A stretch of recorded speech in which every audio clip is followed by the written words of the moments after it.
Okay, so we have about 20 minutes before the PC Gaming Showcase starts, so we'll sit down and we'll talk about Game of the Year for just a minute. Because, Salty, you mentioned, I realize Game of the Year is going to be between Zelda and Starfield.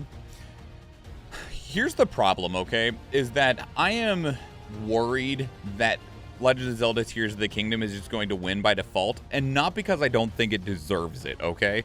Tears of the Kingdom is wildly impressive. The things that that game has achieved in terms of video game physics is insane, unmatched, and it probably will win Game of the Year for that reason alone. Because there is not a game that comes close to being as definitive of a new gameplay experience as Tears of the Kingdom is. Not only did they manage to make some of the best physics in all of video games, but they did it on a cartridge that is only 16 gigabytes of space compared to the 160 gigabytes that were taken up for other games that are releasing in the same year. And it is running on a 10-year-old cell phone / tablet chip. Everything about Tears of the Kingdom is, like, as much as people are like, oh man, Breath of the Wild redefined open world games. Yeah, kind of, sort of, okay? But it does not redefine video games in the way that Tears of the Kingdom does. I do not believe that there is a conversation that is able to be had of what game could possibly be more deserving of Game of the Year over Tears of the Kingdom. And I say that as somebody who doesn't even like the game, okay? I'm just able to recognize that that game does something that no other game has ever done before and will not be able to be replicated for at least another 10 years. Companies are looking at Tears of the Kingdom right now and going, holy fuck, how did you do that? And is there any possible chance that we can do it too? And the answer is probably not, because it is so insanely, it's impressive. The exploration is revolutionary. It is. Everything about that game is revolutionary. As much as I don't like Breath of the Wild and Tears of the Kingdom, I cannot deny just how much Tears of the Kingdom is an incredible game. You say you don't like it. Why don't you like it personally? Mostly because I still just want a more traditional Zelda game. And sandbox games that rely on you making your own fun, I don't enjoy very much. I want goals. I want quest lines. I want things that I need to go do. Exploration for the sake of exploration, sandbox where you can do whatever you want and you have to do, like, you decide what you're going to do, are just not really my jam. I can appreciate them, but I really like to be directed, essentially. I like to check off boxes. I like to have a story and mission structure. And it's not that those things don't exist in Tears of the Kingdom. It's just still very, very open-ended. So that you have the freedom to do whatever you want, whenever you want, wherever you want, however you want. But it's not to say that the game is bad in any way. The game is absolutely a 10 out of 10 in every single scenario. But it's just a game that is not designed very closely for my tastes. But I can still recognize that the game is absolutely revolutionary in every single way, shape, and form. So, unfortunately, I don't believe that there is a conversation to be had of what game will get Game of the Year, because I don't think that there is an argument to be made that anything should get it over Tears of the Kingdom. Which is unfortunate, because I think that there's some games that have released or are going to release in 2023. It is much more focused than Breath of the Wild. You are right, Real. It's just still a little not quite there for me. But that's fine. Not every game has to be for everybody. I still bought a copy of it because I have a child. But so it is definitely deserving a Game of the Year. But I unfortunately believe that that means now the conversation becomes, what game, if Tears of the Kingdom didn't release this year, should have gotten Game of the Year? Like, there's going to be a discussion for second place, right? And there is no second place. There is no runner-up. There is no silver or bronze medal. Somebody wins, and all the other nominees lose, which sucks. But you mentioned that it's going to be between Tears of the Kingdom and Starfield. I think there's other things that definitely will be on that consideration block as well. And some of them are here. I mean, but if it wasn't for Tears of the Kingdom, there would have been a very definite conversation about, like, is a remake going to win Game of the Year? Because Resident Evil 4 is really, really fucking good. Now, mind you, you're remaking a game that was already one of the best games ever created in terms of, like, a general, like, zeitgeist of the gaming sphere. And so if you just make a really good remake of a really good game, you're going to get a really, really good game. And that's what you got out of Resident Evil 4. And then you also had the Dead Space remake that came out in January, and that was really, really good. And again, was just a really, really well-made remake of a really, really good game. So, hey, don't give a buck. We are doing well. We're talking about some Game of the Year stuff before watching the PC Gaming Show here in about 11 minutes. What is this image? It's just a bunch of games that are coming out this year. But a remake may not make Game of the Year. I think if it wasn't for some of the other stuff that's releasing this year, Resident Evil 4 absolutely could have gotten Game of the Year. But there's other things that are coming out this year as well. Like, I know I'm the Square Enix guy and like a massive Final Fantasy tool, but Final Fantasy 16, if it is as good as its producer has been talking its shit, then I think Final Fantasy 16 might have actually had a consideration for Game of the Year. I played Final Fantasy VII Remake, and while I loved the shit out of that game, that was not a Game of the Year title, okay? Final Fantasy 16 isn't getting it. Nothing's getting it besides Tears of the Kingdom. That's not the point, though. But it's still early. It's the beginning of the big game season. What else is coming out that's a big game that didn't already release in the last 6 months? Spider-Man, I guess. Spider-Man 2 will probably be in there.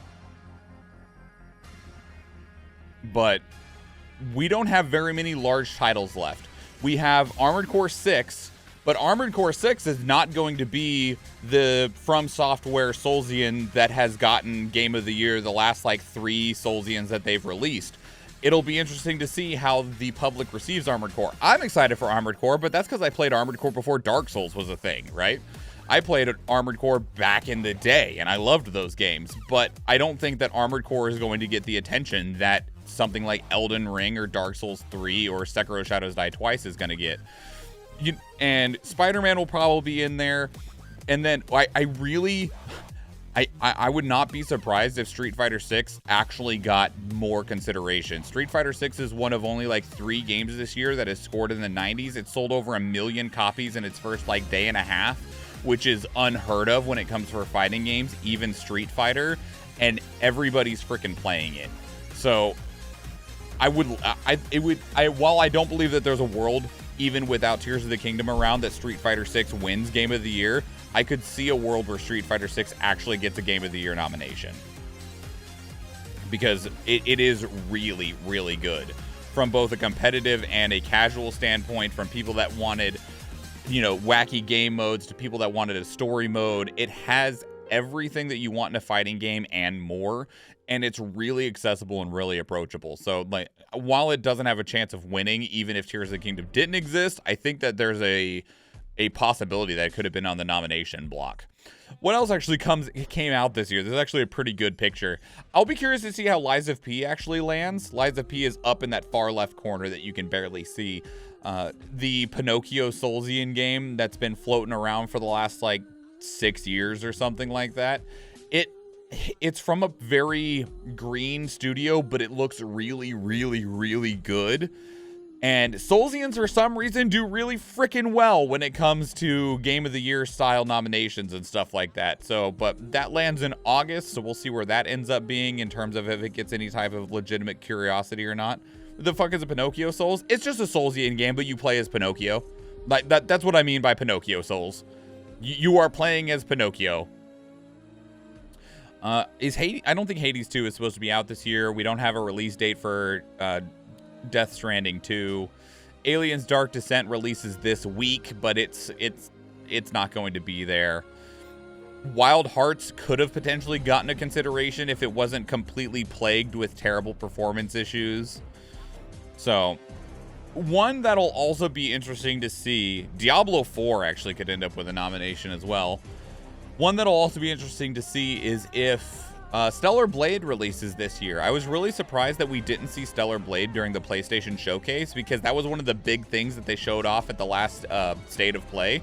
And it's supposed to release in 2023. We got a few games that are still like, oh yeah, releasing in 2023, and they still don't have a release month or season or date. And I'm like, well, if it's June, y'all, you got 6 months. Like, you should be marketing your game if it's actually coming out soon. And if it's not, where are you? Wolong Fallen Dynasty, Jedi Survivors. The Soulsian genre is really expanding quite a bit. I feel like all those initial PlayStation 5 announcements are next year. Stellar Blade, originally Project Eve, was revealed as a 2023 game last year, which is why it's weird that it's so freaking absent this year. I think it was at the Game Awards? I don't remember. But yeah, so probably Starfield will be on there, if it actually has a decent launch. Mostly I question Bethesda's ability to launch a game that actually, you know, makes it into gameplay. Spider-Man 2 will probably be on there. Resident Evil 4, Diablo 4, those are definite possibilities. Tears of the Kingdom, of course. But the problem is I just don't think that anything can beat Tears of the Kingdom when it comes to Game of the Year. Not because there aren't extremely fantastic games out there, but because Tears of the Kingdom, there is not a game like it. And not only did they make a game that wasn't like anything else, they made it well. And that is really impressive and difficult to do, because we've seen some people try some unique stuff and it just flops because they had a really good unique idea that they couldn't follow up on and push through with. Watch an indie win. Yeah, Legend of Zelda Tears of the Kingdom. It's one of the best indie games of all time. Anyway, so we need to go get ready for the PC gaming showcase. But yeah, so we'll see what happens. I feel like because of it, Game of the Year is decided. But I'll be interested to see what else we get. I almost wish we could just go give like Tears of the Kingdom, like, all right, Ultimate Game of the Year. Here you go. We created a new special award just for you because you did something that is wholly unique and cannot be matched by anyone within the next decade. Now let's talk about everything else. There's probably some people that'd be overwhelmingly pissed about that, but there's nothing close to Tears of the Kingdom at all. It's above and beyond what other games are doing and achieving right now, which means that there's just not much of a conversation to be had, so you have to talk about everything else that is on a similar level. Tears of the Kingdom is like S++, and everything else we're debating on is like A+ style games. They're not even in the same category anymore, so there's not really a ability to discuss them, because it's so far and above everyone else that you're just like, no, why are you trying to compare that? But yeah, so that's Tears of the Kingdom, Game of the Year. And what else could or maybe should be there or could have won if Tears of the Kingdom didn't exist. But yeah, Tears of the Kingdom is in the best game ever discussion. Yeah, while it's not my jam, you're not wrong. It absolutely is. It'll just be in the top 10 of everyone's best games of all time forever. And there's just that's where it sits. Everything else is just best this year. Yeah, that's a good way to compare it. Best of all time versus best this year. Anyway, let's go watch the PC gaming showcase.